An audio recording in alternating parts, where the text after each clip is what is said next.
David Smith, we all saw Donald Trump take to social media on Monday to announce he was delaying planned strikes on Iran's energy infrastructure. But I suppose what really raised eyebrows was what happened in the markets. Can you just walk us through the sequence of events here, starting with what was going on in the hours leading up to that announcement? Yes, I mean, the world was on edge because Donald Trump had threatened to target Iran's power plants and energy infrastructure, which would be devastating to them. Then at 7:05 a.m. local time on Monday, we got this post on Donald Trump's Truth Social platform saying that, in fact, there had been good and productive conversations for 2 days between Iran and the US, and he was extending his deadline for 5 days for this attack. So a big sigh of relief.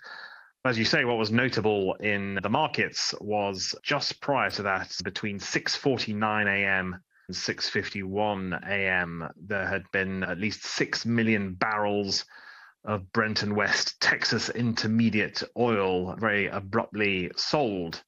Some other movement in international markets as well. This was estimated to be worth $580 million, and just extraordinary timing, and has certainly raised questions over potential insider trading.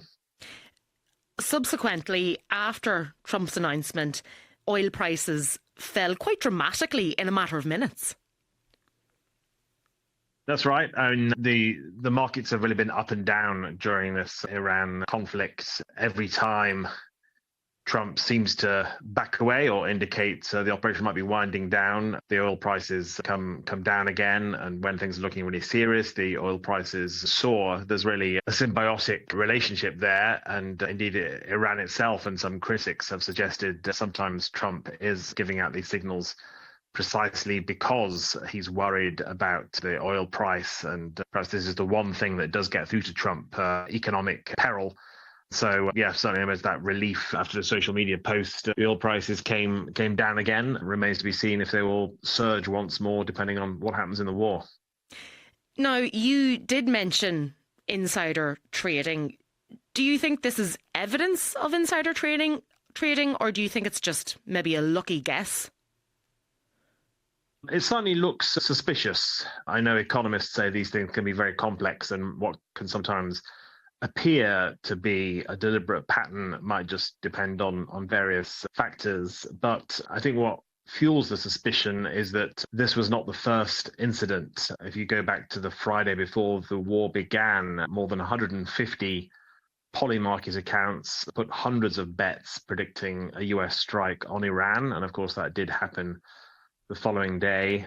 Further back on January the 2nd, a trader turned roughly $32,000 into more than $400,000 by putting a bet on the capture of Venezuela's Nicolas Maduro, which of course did come to pass. Even last April, there was a similar trend with some stock trades when Trump announced a pause on his tariffs, that sweeping tariff policy. So there seems to be, it appears at least there might be something going on here. Indeed, some Democrats have raised the possibility that Trump himself or allies of Trump or people close to him may be involved in this using their inside knowledge. Certainly the White House has vehemently denied that. Trump is often said to move markets with what he says. He takes to Truth Social on a regular basis. He goes behind a microphone and the markets respond. Is that a new kind of political power, do you think? Yeah, I think it's more pronounced with Trump than past presidents. I mean, I guess throughout history, it's always been there to a degree, given the US influence in the world and how presidents can start or end a war, and that has huge economic consequences. But as in so many other arenas, it does feel like with Trump, the impact is even more acute. The tariffs last year was just one example with that. Now he seems to be on this run of foreign conflicts. He's bombed multiple countries, and there was that raid in Venezuela, and now Iran above all. And it can trigger economic turmoil. And I don't think we've ever seen a situation where even during his first term, markets moved so dramatically just on the basis of a single tweet. He will write something on social media, and millions or even billions of dollars can be wiped off. That is kind of breaking new ground, I think. This conflict with Iran has really dominated international headlines for the last month. And I suppose it's interesting because Trump built his whole political identity around his America First agenda and I suppose avoiding foreign wars. And that was something that really resonated with his MAGA fan base.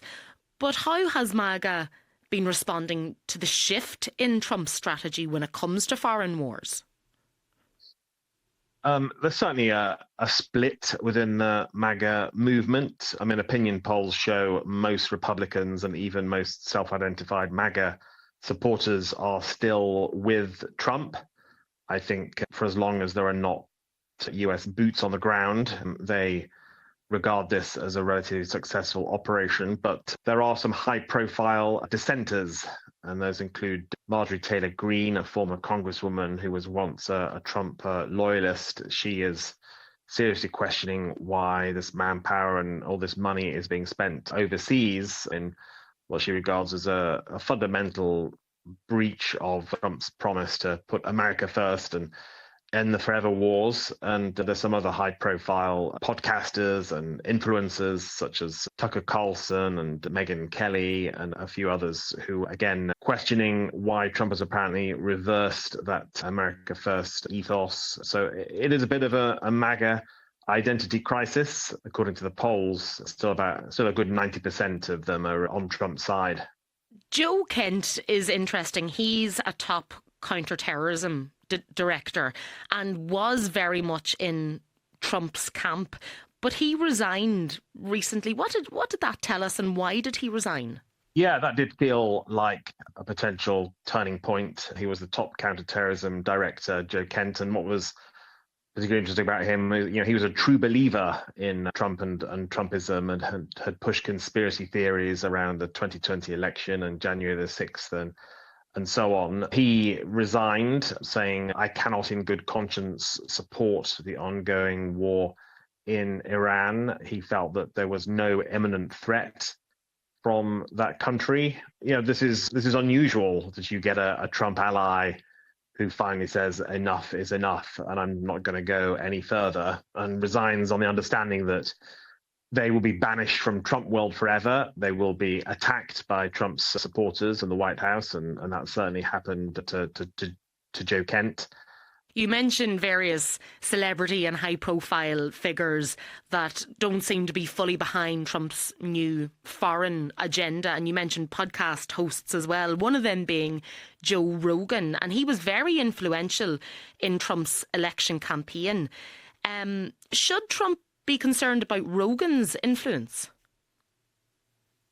Yes, I think so. During the election in 2024, that seemed to become a key part of the Trump coalition. These podcasters and influencers, some of them at least in the so-called manosphere, appealing to young men, often disaffected young men who might otherwise not vote, but they did get involved in the election campaign. And certainly Rogan has gone on the record describing the war in Iran as crazy. And he has millions of listeners. He's very influential. And he's not alone among these podcasters who, again, see this as out of keeping with what Trump promised. They think Trump should be a domestically focused president, looking at the so-called culture war issues, certainly bringing down prices, as he promised, dealing with immigration. And they're all a little bit baffled why the second Trump term has been so dominated by foreign policy.